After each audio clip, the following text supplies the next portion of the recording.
दोस्तों इंडिया के अंदर 93.6% लोग ऐसे हैं जो भले ही कोई जॉब करते हो लेकिन वो एक बिजनेस करने की इच्छा रखते हैं। गांधीनगर बेस्ड एक ईडीआई के द्वारा, जिसे आप GEM भी कह सकते हैं, उसके थ्रू 2016 और 2017 की रिपोर्ट में ये पाया गया कि इतने सारे लोगों में बिजनेस करने की इच्छा होने के बाद भी सिर्फ 11% इंडियंस ही ऐसे हैं जो एक्चुअल में किसी बिजनेस में आते हैं। इसका रीजन ये है कि इंडिया में लोग पैसा तो कमाना चाहते हैं और अमीर भी बनना चाहते हैं, लेकिन उन्हें पैसा कमाने का सबसे बड़ा जरिया जो कि एक बिजनेस ही है, उसे सही से शुरू करना और अपने प्रोडक्ट्स को बेचने का कोई आइडिया ही नहीं है। जिसकी वजह से अगर वो कोई बिजनेस शुरू कर भी देते हैं तो वो उसे लॉन्ग टर्म तक सस्टेन नहीं कर पाती। तो आज की इस वीडियो में मैं आपको रे डैनियल के द्वारा लिखी गई बुक 12 मंथ्स टू $1 मिलियन से 3 ऐसे स्टेजेस एक्सप्लेन करने वाला हूँ, जिसे जानने के बाद आप अपने बिजनेस से $1 मिलियन यानी 1 करोड़ रुपए सिर्फ 1 साल में अचीव कर सकते हैं। So let's begin.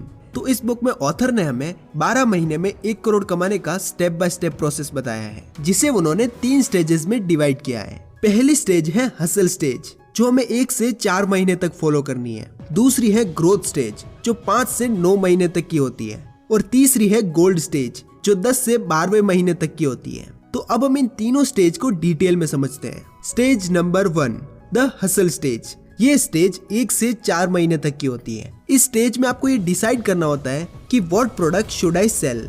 इंडिया की सबसे बड़ी कस्टमाइज्ड फैशन वेबसाइट के मालिक प्रभ किरण सिंह और सिद्धार्थ ने जब ये देखा कि इंडिया में लोग सालों से वही घिसा पिटा प्रिंट पहनकर एक ही तरह के शर्ट, टी शर्ट और लोअर पहन रहे हैं, तो उन्होंने देखा कि वेस्टर्न दुनिया में कस्टमाइज्ड फैशन का ट्रेंड शुरू हो चुका है। तो उन्होंने सोचा कि क्यों ना शर्ट और टी शर्ट को भी कस्टमाइज प्रिंट किया जाए, जिससे इंडिया में फैशन ट्रेंड चेंज हो सके।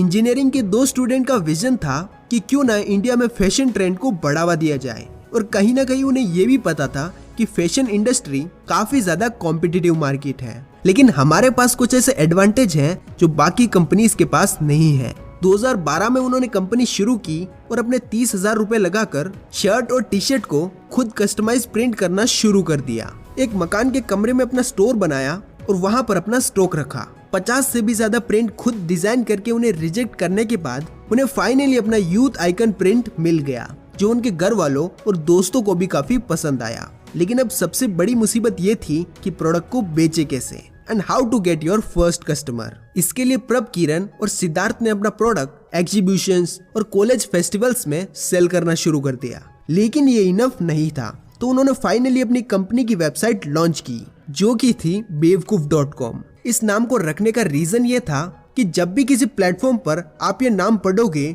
bewkoof.com, तो आप यही सोचोगे कि ये बेवकूफ क्या है, और आपके अंदर क्यूरियोसिटी जनरेट होगी और आप इसे देखना चाहोगे। और जैसे ही कस्टमर्स वेबसाइट ओपन करते तो उन्हें अमेजिंग प्रोडक्ट्स दिखते, जिन पर एवेंजर्स के, यूट्यूबर्स के लोगो लगे हुए होते थे, और सबसे बड़ी चीज कि बाकी ब्रांड से आधे दाम पर। और उनकी ये टेक्निक काम कर गई, और आज के टाइम में bewkoof.com 10 मिलियन कस्टमर्स के साथ 300 करोड़ की कंपनी बन चुकी है। तो उनके स्टार्टिंग हसल के बदौलत आज वो इतना बड़ा ब्रांड बिल्ड कर पाए। और ये होती है किसी भी बिजनेस को शुरू करने की सबसे पहली स्टेज। अब आती है stage number 2, the growth stage. ये स्टेज 5 से 9वें महीने तक की होती है। इस स्टेज में हम ये देखते हैं कि हम कैसे अपने बिजनेस को बड़ा बना सकते हैं। इसके लिए हमें कितनी फंडिंग और कितनी सेल्स पर डे अचीव करनी होगी। ऑथर रयान अपनी इस बुक में लिखते हैं कि हसल स्टेज के बाद जो आपका अगला टारगेट होना चाहिए वो है 25 सेल्स पर डे का टारगेट। ग्रोथ स्टेज में आकर हर बिजनेसमैन और बिजनेस वुमेन को ये सोचना है कि वो कैसे अपने बिजनेस को स्केल अप कर सकते हैं और अपने रेवेन्यू को कैसे इंक्रीज करना है।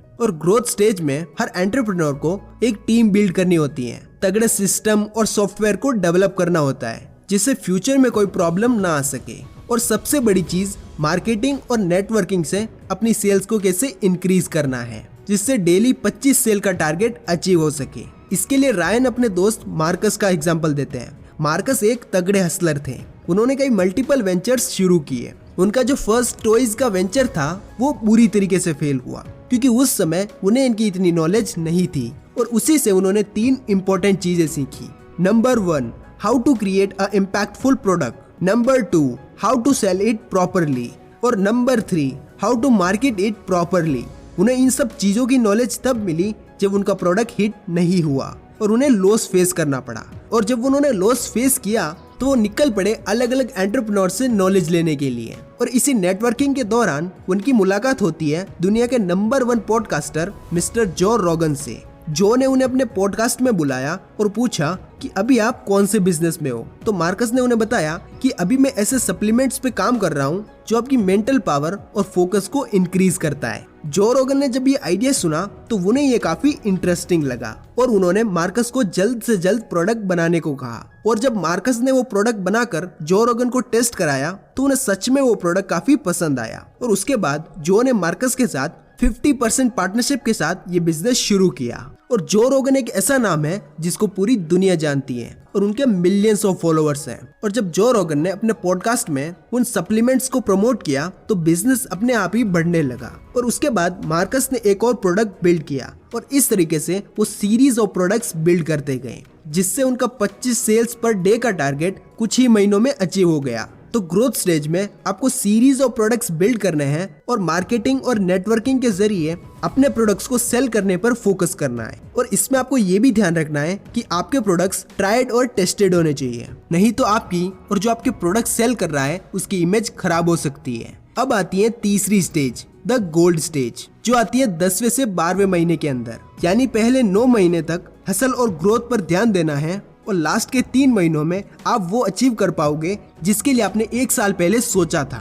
गोल्ड स्टेज एक ऐसी स्टेज है जिसमें एक एंटरप्रेन्योर को अपना फोकस ग्रोथ और सेल्स से हटाकर बिजनेस डेवलपमेंट और न्यू आइडियाज पर शिफ्ट करना चाहिए। यानी most of time branding, marketing और कस्टमर्स पे देना होता है। नए प्रोडक्ट की लॉन्च, उनकी टेस्टिंग, ब्रांड एंडोर्समेंट, इन सभी पर ध्यान देना होता है। साथ ही साथ अपने बिजनेस की website development, social media platform, Google ads, Facebook ads, Instagram marketing, इन सभी चीजों पर भी काम करना होता है। क्योंकि इस स्टेज में आने के बाद आप अपना मेन काम जो कि प्रोडक्ट मैन्युफैक्चरिंग है उसे ऑटोमेट कर चुके होंगे और आप एक as a owner of the business वो सब कुछ करेंगे जिससे लोगों को आपके बिजनेस के बारे में पता चले और वो आपके बिजनेस के बारे में जाने। इंडिया में इसका सबसे अच्छा एग्जाम्पल है ओयो, जिसके फाउंडर रितेश अग्रवाल के दिमाग में ये आइडिया तब आया जब वो टाइट बजट के कारण एक गंदे से रूम होटल में रुके थे। तो उन्होंने सोचा कि क्यों ना इस टाइट बजट में ही लोगों को अच्छी सर्विस दी जाए। अपने फ्लैगशिप मॉडल के जरिए